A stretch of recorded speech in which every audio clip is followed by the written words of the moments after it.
इस सेशन में हम बात करने वाले हैं ब्रेक और कंटिन्यू के बारे में, जो दो इंपॉर्टेंट कीवर्ड्स हैं जावा में। देखिए, सबसे पहले हम बात करते हैं ब्रेक के बारे में। ब्रेक कीवर्ड का प्रयोग किसी भी समय लूप के एग्जीक्यूशन को रोकने के लिए किया जा सकता है।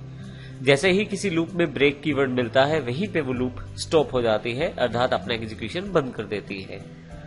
और एक बार अगर ब्रेक मिल जाए किसी लूप में, तो वहां उसके पश्चात वह आगे लूप नहीं बढ़ती। दूसरा कीवर्ड हमारे पास कंटिन्यू है।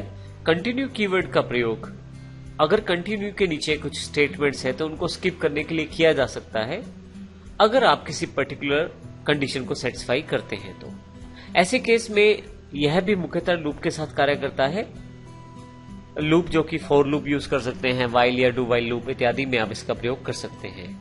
जब लूप के एग्जीक्यूशन में कंटिन्यू आता है तो केवल कंडीशन जब सही रहती है, अर्थात ट्रू रहती है, तब कंटिन्यू के नीचे वाला पार्ट एग्जीक्यूट नहीं होता, बट लूप जो है वो पूरी अपना एग्जीक्यूशन करती है। एक्चुअली हम लोग अगर इसको प्रैक्टिकल देखेंगे तो ज्यादा आसानी से समझ आ जाएगा। इसके लिए हम ब्रेक कंटिन्यू example.java का अध्ययन करते हैं। मैंने यहाँ पे ब्रेक कंटिन्यू example.java को पहले से ही ओपन कर रखा है। सबसे पहले इस प्रोग्राम को समझ लेते हैं, इस प्रोग्राम में क्या क्या है। सबसे पहले हमने एक क्लास बना रखी है ब्रेक कंटिन्यू एग्जाम्पल के रूप में। स्टैटिक वॉइड मेन में हमने एक मैसेज प्रिंट करवाया है, ब्रेक स्टार्ट्स हियर। उसके पश्चात एक लूप है। लूप में हम 1 से लेकर 10 तक जाना है हमें, और एक एक जोड़ते हुए जाना है। परंतु यदि कहीं लूप में i अगर 5 के बराबर हो जाता है, जो कि हो जाएगा, वहां पे ये लूप हमारी ब्रेक हो जाए और उसके पश्चात हमने i को प्रिंट किया है, अर्थात कंडीशन सेटिस्फाई होने के पश्चात ब्रेक उसको मिल जाएगा, तो क्या वो इस लाइन को प्रिंट करेगा या नहीं करेगा, लूप का एग्जीक्यूशन चलता रहेगा या नहीं, इसके लिए हम यहाँ पे आउटपुट देख सकते हैं। मैं इस कंसोल को यहाँ से बाहर निकाल देता हूँ और इस तरफ रख लेता हूँ ताकि थोड़ा ज्यादा क्लियर हो जाए। अब आप देखें, अगर ब्रेक स्टार्ट्स हियर, ये वही लाइन है जो मैंने यहाँ पे प्रिंट करवाई है।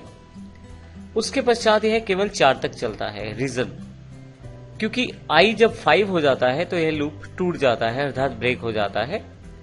और उसके पश्चात ये लाइन तो वैसे भी प्रिंट नहीं होगी, क्योंकि ब्रेक इसको यही इससे पीछे वाली लाइन में मिल गया, तो इस लेवल पे ही फॉर लूप का एग्जीक्यूशन बंद हो जाता है।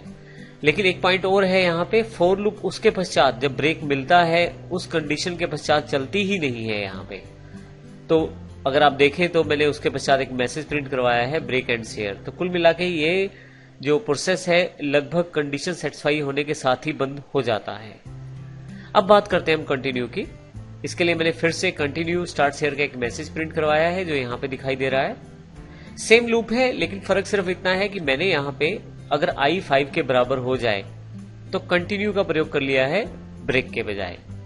ऐसे केस में यदि आप देखें तो पूरी की पूरी लूप एग्जीक्यूट हुई है कंटिन्यू के केस में, केवल 4 के बाद 5 नहीं आया। उसका कारण क्या है, क्योंकि हमने i अगर 5 रहे तो कंटिन्यू कर दिया जाए और कंटिन्यू के बाद ही i को प्रिंट करवाया गया है। तो ऐसे केस में जब i 5 हुआ तो कंटिन्यू यहीं से लूप को दोबारा एग्जीक्यूट कर दिया गया, अर्थात जो कंटिन्यू के नीचे वाला पार्ट है उस सारे पार्ट को इग्नोर कर दिया जाता है जब कंडीशन ट्रू रहती है। तो इस तरह से हम ये देख सकते हैं कि हमारे पास ब्रेक और कंटिन्यू में मुख्य फर्क जो है यहां से दिखाई दे जाता है।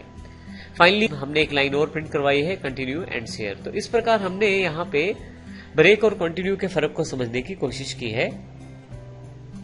आप यदि लूप की बात करेंगे तो लूप में दोनों प्रोसेस ब्रेक और कंटिन्यू कीवर्ड का प्रयोग लगभग एक जैसे तरीके से ही किया जा रहा है। फर्क सिर्फ इनके एग्जीक्यूशनल पार्ट में है। ब्रेक अपनी लूप को वहीं पे एंड कर देता है, जबकि कंटिन्यू अपनी लूप को एंड नहीं करता है, परंतु अपनी नीचे आने वाली सभी जो स्टेटमेंट्स हैं उनको स्किप कर देता है, उनको एग्जीक्यूट नहीं करता है। ये दोनों में मुख्य फर्क है ब्रेक और कंटिन्यू में। तो इस तरह से हमने इस सेशन में ब्रेक और कंटिन्यू के डिफरेंस के बारे में देखा। अगले सेशन में हम जावा के इंपॉर्टेंट एस्पेक्ट इनहेरिटेंस की बात करेंगे, जो कि ऊप्स का एक इंपॉर्टेंट कॉन्सेप्ट है, अर्थात ऑब्जेक्ट ओरिएंटेड प्रोग्रामिंग सिस्टम का इंपॉर्टेंट एस्पेक्ट है इनहेरिटेंस। इसकी जानकारी हम अगले आने वाले सेशन में लेंगे। धन्यवाद।